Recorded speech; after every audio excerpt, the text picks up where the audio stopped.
बात ये है कि आप हमारे देश को बांट रहे हैं, मुद्दों को भटका रहे हैं। ये प्रोटेस्ट खान या अब्दुल्ला या शर्मा पंडित के लिए नहीं है, ये प्रोटेस्ट है शिक्षा के लिए, ये प्रोटेस्ट है हमारी आने वाले फ्यूचर के लिए।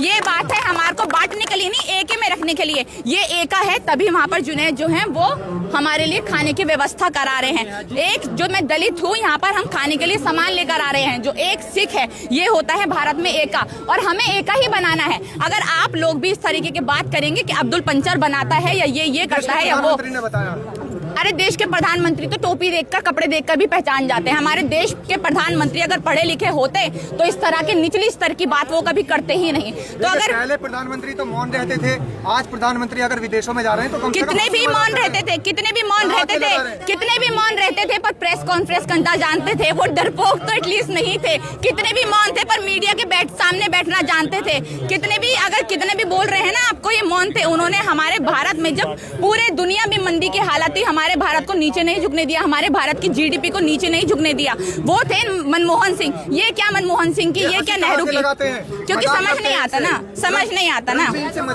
जब आपको समझ नहीं आता, जब आप आप अनपढ़ होते हैं, जब टेलीप्रॉम्प्टर का यूज करते हैं, जब अपने हाथ में पर्ची लेकर बैठते हैं, पीछे अपने ट्रांसलेटर बैठाते हैं, तो आप हंसने के अलावा कुछ कर भी नहीं सकते। उनकी भी मजबूरी समझिए। देखिए, पढ़ाई की बात हमेशा वही इंसान करेगा जो पढ़ा लिखा होगा। एक अनपढ़ क्या जाने पढ़ाई की ताकत।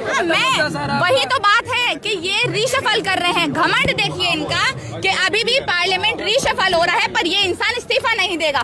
चलो इस्तीफा नहीं दे रहा, इन्होंने जो हमारे भारत के बच्चों की जान ली, उसके लिए क्या करेंगे? बीजेपी से रस्टिकेट होंगे? बीजेपी अपनी पार्टी से इनको निकाल कर फेंकेगी? कभी नहीं फेंकेगी।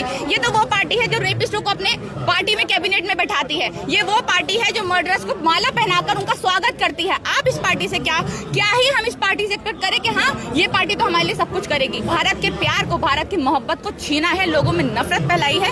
हम इस प्रोटेस्ट में इसलिए आए हैं कि हम जितना हो सके एके में रहकर, हिंदू मुस्लिम सिख ईसाई होकर मिलकर यहाँ पर अपनी जात को, अपने धर्म को भूलकर प्रोटेस्ट कर सके, और जो नीट के बच्चों ने सुसाइड करी है उसका इंसाफ मिल सके। समय कृषि मंत्री का तो इस्तीफा नहीं हुआ था। नहीं, मैं तो बोल ही रही हूँ ना, उन्होंने तो बोला ही हमारे यहाँ चलन नहीं है। भाई आप मरते हो। एक मूवी आई थी नायक, उसमें बोला गया था ना, लोग मरते हैं तो मरने दो, कुचलते हैं तो कुचलने दो। वही तो है हमारे बीजेपी के नेता। बेटियां भी यहाँ पर प्रोटेस्ट करके वही तो लोग हैं। हाँ, देखिए पहलवानों को जब यहाँ पर जो हमारे देश के लिए लड़ रही, किस तरीके से घसीट कर यहाँ से निकाला गया।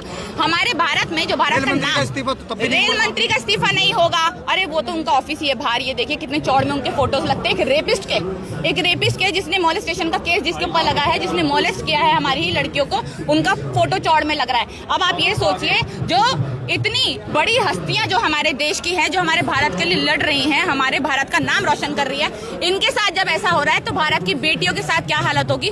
बहुत ही बुरे हालत है। मेरी फिर भी दरख्वास्त है आप लोगों से कि प्लीज इस प्रोटेस्ट में आप जब भी आए, एक ही क्वेश्चन पूछे, और वो होगा शिक्षा का क्वेश्चन। यहाँ पर हम मुसलमान, हिंदू, सिख, ईसाई ये सब ना करें तो बेहतर है। शिक्षा पे बात करें, शिक्षा के लिए बात करें। और आज से भूख हड़ताल भी शुरू कर दी।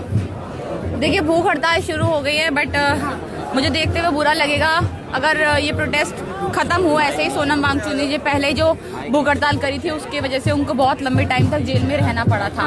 मतलब जो